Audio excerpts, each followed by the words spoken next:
From the Valley's News Channel, this is Channel 5 News This Morning.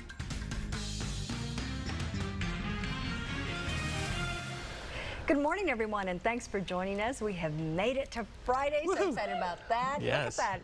All over the studio, everybody's chiming in. We always count down to Friday. Even when it's Sunday, you know, we go to bed Sunday, we can't wait for Friday. So true. And it is another hot day out there this morning. Literally a carbon copy from Monday, Tuesday, Wednesday, and Thursday. Yeah. But changes are coming, right, Samara? There are changes, and that's always a good thing. You know, the sizzling heat. Our big story at 6:03. Folks in one Brownsville neighborhood say they're concerned for their homes after a series of fires. And police say at least 2 teen arsonists are targeting the D Street neighborhood. Channel 5's Lauren Kendrick is live for us this morning along D Street. Lauren? Yeah, Dina Allen, that's right. We're here set up along the levee overlooking D Street. Now, people that live here in this neighborhood say that they're worried. We've learned that in the past 2 days, 6 fires have been set. One home has been set on fire 3 times and also lit on fire a doghouse, a mattress, and patches of grass along the levee here where we're set up. And you can see that this grass is pretty tall, pretty overgrown. So the folks here say they feel targeted. They say they are worried the homes next door to them will catch on fire and spread to their homes. They say they can't sleep at night. One reason these residents believe the suspected arsonists keep getting away is because of the grassy area behind their homes where we're set up here this morning. They say that it's providing cover for them. The levee is owned by the International Boundary and Water Commission. Dam foreman Francisco Martinez says crews are scheduled to mow this area in about 2 to 3 weeks. Now, Channel 5 News reached out to Martinez and told him that the residents fear the potential for more fires. Now they're working on getting crews there next week, and like we said, you can see we're here set up along the levee. This is where people are saying that they're worried that the arsonists are able to hide because the grass is pretty high here, is pretty overgrown. And coming up at 6:30, we'll hear from a resident that lives here on D Street. Reporting live in Brownsville, Lauren Kendrick, Channel 5 News This Morning.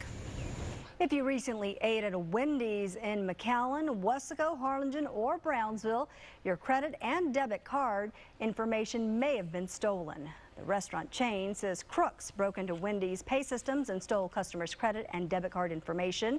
Hackers used some of the cards to make fraudulent purchases at other stores.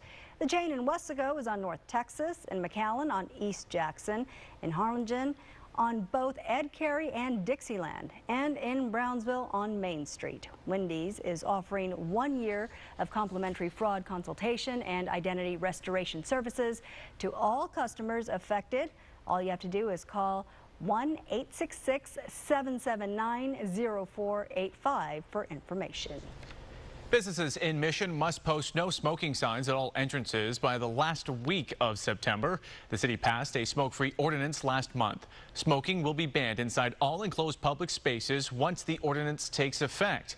Businesses previously had the option to allow smoking before the ordinance took effect. Businesses can get no smoking signs absolutely free.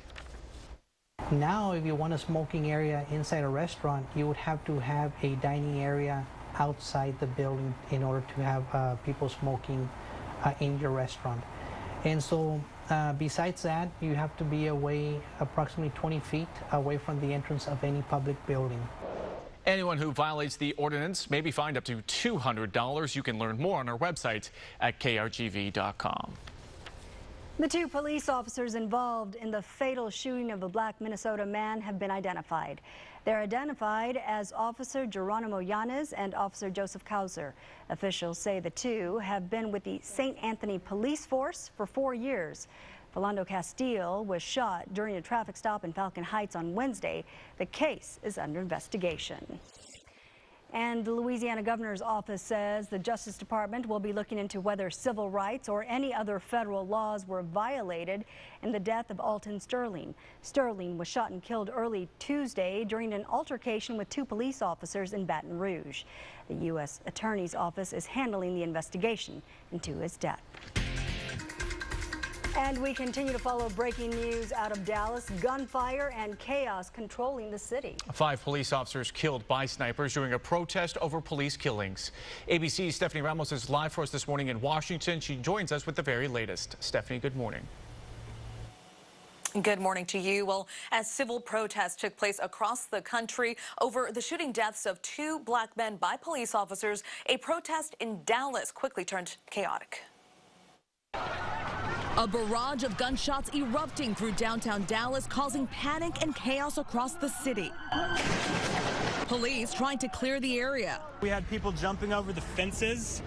Cops start telling everyone to go back. Cops rushing in to help fellow officers gunned down by flying bullets. This is a hot zone. Police say at least 2 snipers positioned themselves in elevated areas during protests against police brutality, ambushing 11 police officers. At least 5 of those officers were killed. Some shot in the back. We believe that these suspects were positioning themselves in a way to triangulate on these officers from 2 different perches in garages in the downtown area. The shooters planned, police say, to injure and kill as many law enforcement officers as they could. We'll ask for your prayers for these families, and we ask that you give our officers strength to catch these suspects. Overnight, police exchanging gunfire with a suspect holed up in a parking garage. That suspect telling police bombs were placed all over downtown Dallas. Police still sweeping the area. President Obama in Poland for the NATO summit called the shooting a vicious, calculated, and despicable attack on law enforcement. These law enforcement officers were targeted. We are horrified over these events, and that we stand united with the people and the police department in Dallas. According to the National Law Enforcement Officer Memorial Fund, this is the deadliest attack for police since the 9/11 attacks. Stephanie Ramos in Washington for Channel 5 News this morning. Back over to you guys. And Stephanie, do we know the conditions of the injured police officers this morning? Well, right now we understand 6 are in the hospital, and as I told you just a few moments ago, 11 police officers were shot, 5 of them fatally. But we understand 6 are wounded, 6 are in the hospital right now. Their condition still unknown, but they are there. Hospital staff just showing an outpouring of support for the families in the area that have been affected by this, and of course treating those police officers there. All right, thanks so much. Stephanie Ramos reporting.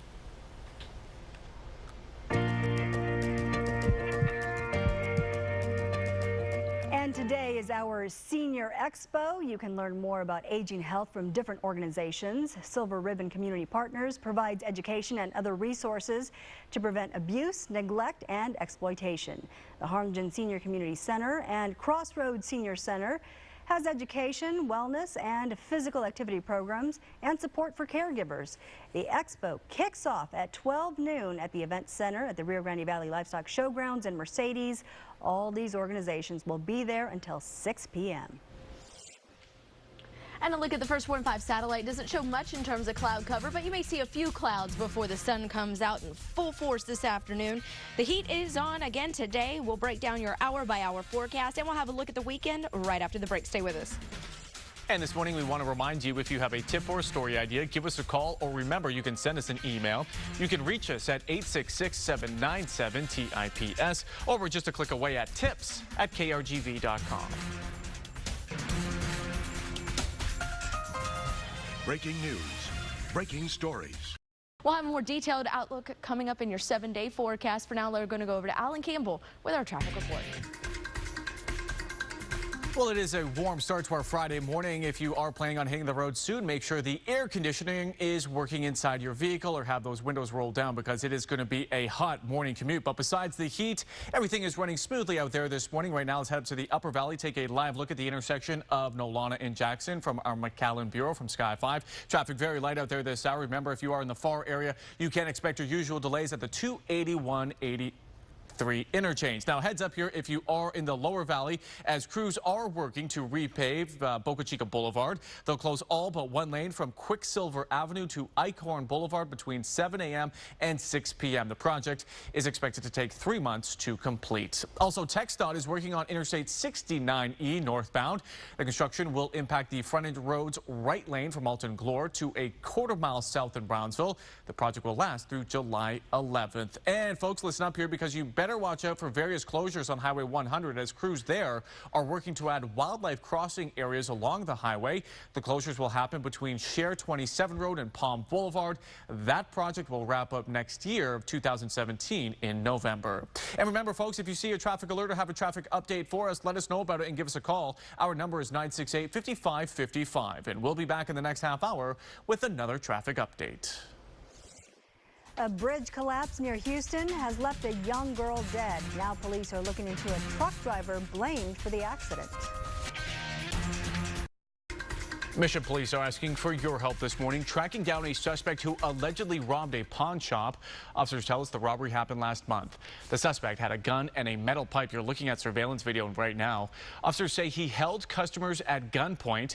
If you have any information, call Mission Crime Stoppers. Their number is 956-581-8477.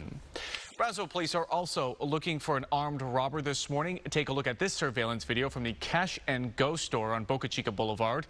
This happened Thursday morning. Police say the employee was held at gunpoint. The suspect managed to get away with some money.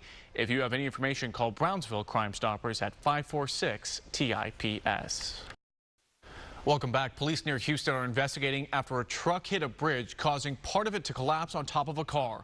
A 12-year-old girl was killed. Her mother is listed this morning in serious condition. Lauren Lee has our report. A family's car crushed underneath the Highway 90 bridge this morning in Sealy. A 12-year-old girl in the front seat killed instantly. A TxDOT crane had to free her mother, the driver. Her 9-year-old son was able to get out of the back seat on his own. It sounded like an explosion. It was just very loud. The impact alarmed people working nearby. I saw the girls from State Farm and everybody was running outside, and I went and looked, and that's when everyone saw the accident. It's really sad. You know, they really need to do something with this bridge because the bridge just got repaired not that long ago. Police say the driver, 72-year-old Carl Weige, had just dropped off a dumpster for Texas Disposal Systems, and the boom that holds the dumpster was still raised. Police say he hit a warning sign on Highway 36 identical to this one and kept going. The force that beam was hit was catastrophic. The impact crippled the bridge. Walking around up on the upper level of the bridge, that the asphalt in the next section of beam has been also moved, where frankly that bridge is what I call it's rotten from the inside out now. Police say the truck's boom indicator light was illuminated and buzzing when officers arrived on the scene. The Austin County judge says this bridge is hit on a regular basis, most recently last year. Our engineers are always engineering the safest bridges and structures. In Texas, we have one of the safest transportation systems in the nation. They're investigating this and they'll look into it. And police are treating this case as a homicide investigation. And here's a look at the first